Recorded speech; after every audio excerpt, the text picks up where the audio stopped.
नमस्कार विद्यार्थी मित्रांनो, मी आपल्या सगळ्यांचं माझ्या तासिकेमध्ये मनापासून स्वागत करतोय। आज आपण स्थूल वाचनामधला एक पाठ पाहणार आहोत, हास्य चित्रातील मुलं। आपल्या सर्वांना माहिती आहे की आपण वर्तमानपत्र, विविध प्रकारचे मॅगझिन वाचत असतो। त्याच्यामध्ये काही आपल्याला व्यंगचित्र, हास्यचित्र दिसतात, परंतु आपण त्यांना कार्टून असं म्हणतो। आपल्याला कार्टून शब्द माहिती आहे, परंतु कार्टूनलाच व्यंगचित्र, हास्यचित्र म्हणतात हे मात्र आपल्याला माहिती नाही। आज आपण या पाठाच्या माध्यमातून व्यंगचित्र काय, हास्यचित्र काय, व्यंगचित्र कशासाठी असतं, हास्यचित्र कशासाठी असतं, त्यातून आपल्याला काय प्राप्त होतं या संदर्भामध्ये अधिकची माहिती घेणार आहोत। तर चला बघूया हा पाठ। या पाठाचे लेखक आहेत मधुकर धर्मापुरीकर, जे एक कथा लेखक, ललित लेखक आणि व्यंगचित्राचे संग्राहक आहेत। हास्यचित्र, व्यंगचित्र म्हणजे काय, ती कशी वाचायला पाहिजे हे प्रस्तुत पाठातून त्यांनी आपल्याला समजून सांगितलेलं आहे। आपण दररोज कार्टून्स पाहतो, ती आपल्या इतक्या सवयीची झालेली आहे की कार्टूनच्या ऐवजी त्याला कोणी व्यंगचित्र किंवा हास्यचित्र म्हटलं की आपण थबकतो। शिवाय आपण सहसा जी पाहत असतो ती असतात स्ट्रीप कार्टून्स, म्हणजे चित्रमालिका। चिंटू हे त्याचे सर्वात महत्त्वाचे असे उदाहरण। अशा चित्राच्या पहिल्या भागात कुणीतरी कुणाला तरी सांगत असतं, बोलत असतं, मग त्याच्या दुसऱ्या तिसऱ्या भागात त्या सांगण्या बोलण्यातून उलगडणारी गंमत असते। कधी आपल्याला एकाच भागाचं कार्टून पाहायला मिळते, ते पाहून खुदकन हसू येते आपल्याला। असं चित्र हे हास्यचित्र असतं। पण हास्यचित्र म्हणजे काय असं विचारलं तर आपल्याला काय सांगता येईल? लेखक सांगतात की दररोज आपण कार्टून्स पाहतो, कार्टून पाहण्याची सवय झाली, बहुधा लहान मुलं किंवा मोठी माणसं देखील कार्टून्स पाहत असतात। पण कार्टून्सला कोणी व्यंगचित्र म्हटलं किंवा हास्यचित्र म्हटलं तर आपण थबकतो का? कारण आपल्याला व्यंगचित्र हा शब्द ऐकून फारशी सवय झालेली नाहीये, आपल्याला कार्टून्स ऐकून सवय झालेली आहे। कधी कधी इंग्रजी शब्द आमच्याकडे इतके रुळलेले आहेत की त्याला मराठी शब्द नेमका काय आहे हे देखील आम्हाला माहिती नसतं। तसाच काहीसा प्रकार कार्टूनच्या बाबतीत आपल्याला पाहता येईल।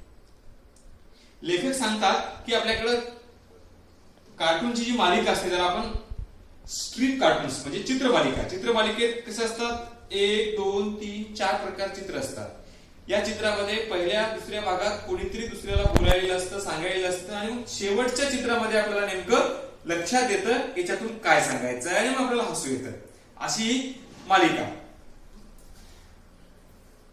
आणि हास्यचित्र जे असतं ते फक्त एकच चित्र असतं। एक चित्र पाहिल्याबरोबर आपल्याला हसू येतं, म्हणजे जे चित्र पाहून आपल्याला एकदम हसू फुटतं त्याला आपण हास्यचित्र असं म्हणतो। पण लेखक म्हणतात की हास्यचित्र म्हणजे नेमकं काय असं विचारलं तर आपल्याला काय सांगता येईल? कुणी सांगेल वेडेवाकडं चित्र काढलं की ते झालं कार्टून, कुणी म्हणेल त्याला एक जोक असतो, आणि कुणी सांगेल त्यात एक माणूस असतो, तो दुसऱ्याला बोलतो, ते वाचलं की आपल्याला हसू येतं वगैरे। हे सगळं सांगणं बोलणं बाजूला ठेवून आपल्याला हास्यचित्राची व्याख्या करायची झाल्यास अशी करता येईल, सफाईदार रेषांनी काढलेले गमतीदार चित्र म्हणजे हास्यचित्र। आता हास्यचित्राबद्दल जर आपण विचारायला गेलो तर कोणी म्हणेल वेडेवाकडं काढलेले चित्र, कोणी म्हणेल गमतीदार चित्र, कोणी म्हणेल की त्याच्यात एक माणूस असते, कोणी म्हणेल चित्र असते, कोणी म्हणेल जे पाहिल्यानंतर आपल्याला हसू येते। पण लेखक त्याची सूत्रबद्धपणे व्याख्या करताना काय म्हणतात? सफाईदार रेषांनी काढलेलं गमतीदार चित्र म्हणजे हास्यचित्र। आता हास्यचित्राची वैशिष्ट्य काय, तर ते पाहिलं की आपल्याला हसू येतं। व्यंगचित्र म्हणजे हास्यचित्राचा पुढचा टप्पा। व्यंगचित्र सुद्धा आपल्याला हसवतं, पण केवळ हसवणं एवढाच त्याचा हेतू नसतो। व्यंगचित्र पाहिल्यावर आपल्याला हसू येतं आणि ते आपल्याला त्याशिवाय काहीतरी सांगू पाहत असतं। आपण जर त्या चित्रापाशी थोडं थांबून राहिलो तर त्यात काही गमतीदार विचार मांडलेला असतो हे आपल्या लक्षात येईल। आता हास्यचित्राची वैशिष्ट्ये पाहायला गेली तर जे चित्र आपल्याला हसवते त्याला आपण हास्यचित्र म्हणतो। मग व्यंगचित्र काय? इथं दोन भाग लिहिले बघा, हास्यचित्र, व्यंगचित्र। हास्यचित्र जे गमतीदार चित्र असतं, जे चित्र पाहिल्यानंतर आम्हाला पटकन हसू येतं। पण व्यंगचित्र काय? व्यंगचित्र पाहिल्यानंतर देखील हसू येतं, परंतु केवळ हसण्यासाठी व्यंगचित्र काढलेलं नसतं। हास्यचित्राच्या पुढचा टप्पा व्यंगचित्र असतं।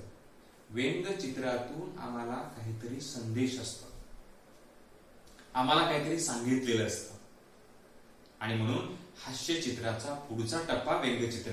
आपण जर व्यंगचित्रावर थोड्या वेळ थांबलो, बारकाईनं व्यंगचित्र अभ्यासलं तर आपल्या लक्षात येतं की व्यंगचित्र काढणाऱ्याचा उद्देश व्यंगचित्रातून तुम्हाला काहीतरी सांगणे हाच असतो. मुलांची हास्यचित्र काढणं ही सर्वात अवघड गोष्ट आहे. मुलांची म्हणजे केवळ मुलांसाठीच नाही, तर हास्यचित्राची मुलं असतात ती मुलं काढणं फार अवघड असतं. का? तुम्ही काढून पहा तेव्हा लक्षात येईल. कारण लहान मुलाचं चित्र आकारानं लहान काढलं तर ते थोडं लहान मुलाचं वाटणार. एखादा उंच माणूस काढला तर तो त्या उंच माणसाचा मुलगा वाटणार का? छे. मग दाढी मिशा नसल्या की होईल का चित्रातलं पोरग? नाही बुवा, तसंही होणार नाही. त्याला शर्ट चड्डी घातली की होईल का ते पोरग? चित्र काढायचा प्रयत्न केला की आपल्याला ह्या अडचणी लक्षात येतात. मोठ्या माणसाकडे आणि मुलाकडे आपण बारकाईने पाहिलेलंच नाही हे आपल्या स्पष्टपणे लक्षात येईल. आणि इथेच व्यंगचित्रकाराचं कौशल्य लक्षात येतं.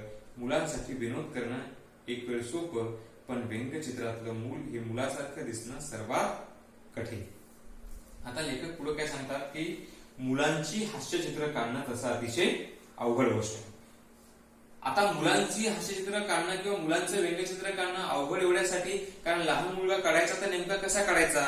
तो लहान मुलगा वाटला पाहिजे. समजा दोन चित्र काढले, एक उंच माणूस आणि दुसरा त्याचा मुलगा, तर ते मुलगा त्याचाच वाटला पाहिजे. अशा स्वरूपाचं केवळ लहान चित्र काढून ते लहान मुलाचं वाटेल का? केवळ त्याला चड्डी किंवा हे घातलं म्हणजे तो लहान मुलगा वाटेल का?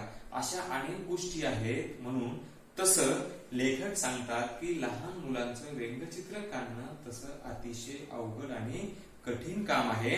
आणि म्हणूनच व्यंगचित्रकार इतर चित्रकारापेक्षा वेगळे एवढ्यासाठी भासतात कारण व्यंगचित्रामध्ये लहान मुलाचं सुद्धा अतिशय सुंदर असं चित्र काढलेलं असतं.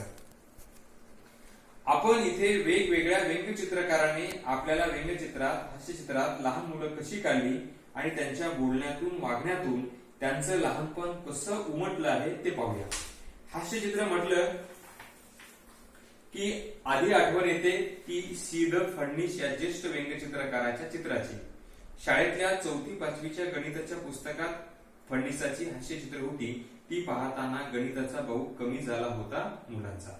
आता पाठात लेखकाने वेगवेगळ्या चित्रकारांनी कशा स्वरूपाचे व्यंगचित्र काढलेले आहेत, हास्यचित्र काढलेले त्याविषयी माहिती सांगितली आहे. त्यामध्ये लेखक सांगतात की सी द फडणीस हा ज्येष्ठ व्यंगचित्रकार होता. इयत्ता 4वीच्या गणिताच्या पुस्तकामध्ये त्याची काही हास्यचित्र होती. ती हास्यचित्र पाहून मुलांना त्या गणिताबद्दलची गोडी निर्माण झाली आणि आपोआपच गणिताचा भाऊ कमी झाला. त्यांचं हे हास्यचित्र त्यांनी इथं दाखवले हास्यचित्र आहे बघा. तुम्ही पुस्तकामध्ये पहा, तुमच्या लक्षात येईल. हे आहे कोणाचं? सी द फडणीस यांचं हास्यचित्र.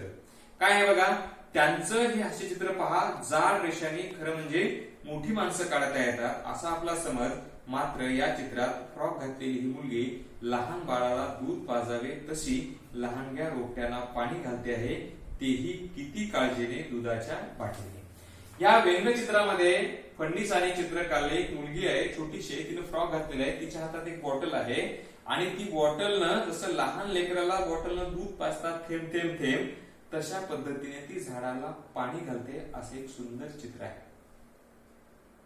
केवळ एक पाणी घालणारी पोरगी एवढंच या चित्रातून आहे सांगितलं गेलेलं आहे का? नाही. या चित्रातली मुलगी लहान आहे, तिच्या हातात एक बॉटल आहे आणि ती थेंब थेंब पाणी घालते झाडाला. याच्यावर तुला काय सांगायचंय? पाणी जपून वापरा. बघा संदेश. पाणी कधी काय होईल? संपेल. पाण्यामुळे आपण नेहमी म्हणतो की तिसरं महायुद्ध होईल, पाण्याची टंचाई आपण पाहतो, पाण्यासाठी माऱ्या पाहतो, नेहमी भांडणं पाहतो. 2 राज्यात, 2 जिल्ह्यात, 2 राष्ट्रांमध्ये भांडणं होतात. म्हणून पाणी खूप महत्वाचं आहे.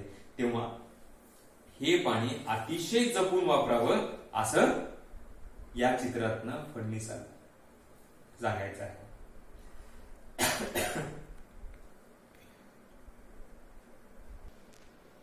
तर आपण सी द फडणीस यांचं एक व्यंगचित्र पाहिलं, त्याच्यातून काय संदेश मिळतो हेही पाहिलेलं आहे. याच्या पुढच्या तासिकेमध्ये आपण वेगवेगळ्या व्यंगचित्रकारांचे वेगवेगळे व्यंगचित्र काय आहेत आणि त्याच्यामधून काय संदेश दिलेला आहे ते आपण पाहणार आहोत. तोपर्यंत नमस्कार.